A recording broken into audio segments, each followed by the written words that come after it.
Salut, aujourd'hui on va voir comment faire des impressions en bicouleur sur la Duplicator 12 Dual de chez Wanao. Donc pour ça, on va commencer déjà par chercher un modèle. Donc ici on en a un que j'ai trouvé sur Thingiverse. Je vais voir si je peux vous mettre... Oh putain, je bégaye. Je vais voir si je peux vous mettre le lien donc, dans la description.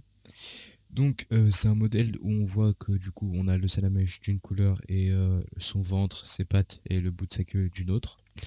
Donc on va avoir plusieurs fichiers à télécharger, donc pour le coup deux. Donc un ici où on voit donc il n'y a pas le bout de la queue, etc. Et l'autre où du coup il va y avoir le bout de la queue entre les pattes, etc. Donc il va être d'une autre couleur. Donc si on veut faire de la bicouleur, parce que c'est le but. Donc pour faire de la bicouleur, déjà on va importer le fichier qu'on vient de prendre. Donc voilà, donc ah oui, donc je vais commencer par le truc un peu de... C'est pas la base, mais du coup c'est ce qui va être d'une autre couleur par rapport au salamèche.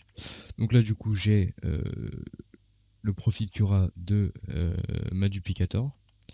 Donc on va venir importer les deux fichiers. Donc si on va là-haut, on va dans le fichier, ouvrir le fichier, et après donc vous cherchez.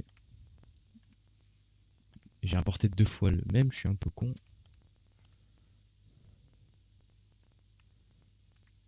Ok, voilà, c'est bon.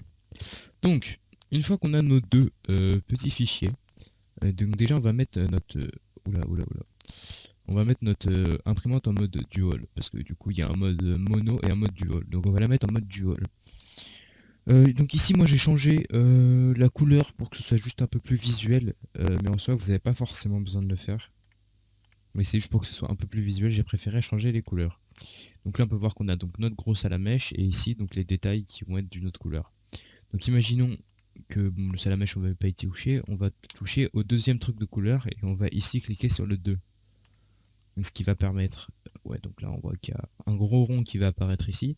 Et on voit que donc là il va donc apparaître d'une autre couleur parce que moi j'ai changé les couleurs.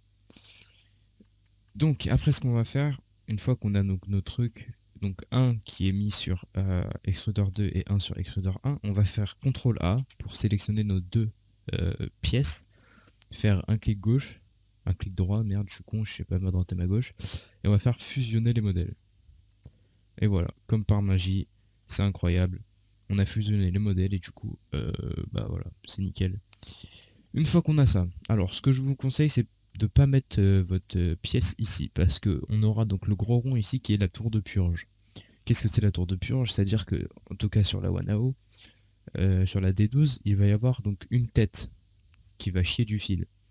Sauf que quand elle va faire les pattes, imaginons qu'elle va quand même avoir donc du fil pour le coup ici euh, jaune et noir. Donc en gros, il faut qu'elle enlève tout le fil jaune pour pouvoir remettre du noir et donc pouvoir imprimer le truc en noir. Donc c'est à ça que va servir la tour de purge. Donc ce que je vous conseille, c'est de mettre la pièce pas trop loin de la tour. Comme ça, votre tête d'impression, elle n'a pas à passer d'ici, faire toute la longueur, faire la tour de purge, refaire toute la longueur sur le truc. Donc je vous conseille de plutôt mettre proche vos deux trucs. Voilà. Donc, alors, le seul problème aussi de faire des trucs en bicouleur comme ça, c'est-à-dire que ça va faire une tour de purge, donc de la hauteur à peu près de la figurine, et, euh, et en fait la tour va être à 100% remplie. Donc en gros, vous pourriez imprimer au moins 3 figurines comme celle-ci avec le fil que vous avez utilisé pour faire la tour de purge.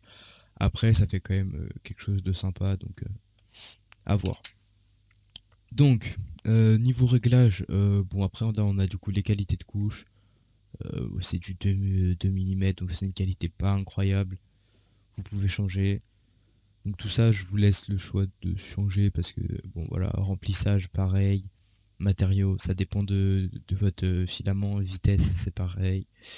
Déplacement, nous ce qui va nous intéresser, ça va être... Ah oui, support, pour cette pièce, mettez pas les supports dans les yeux. J'ai fait l'erreur d'en mettre et c'est dégueulasse.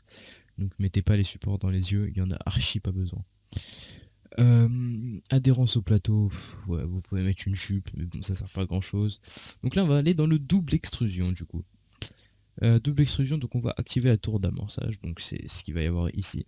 position Y de la tour, donc ça si on change, bah, en fait c'est juste la position, donc là elle est dans le coin supérieur droit. En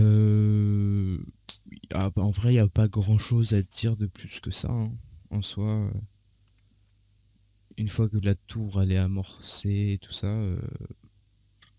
vous pouvez limite commencer votre impression.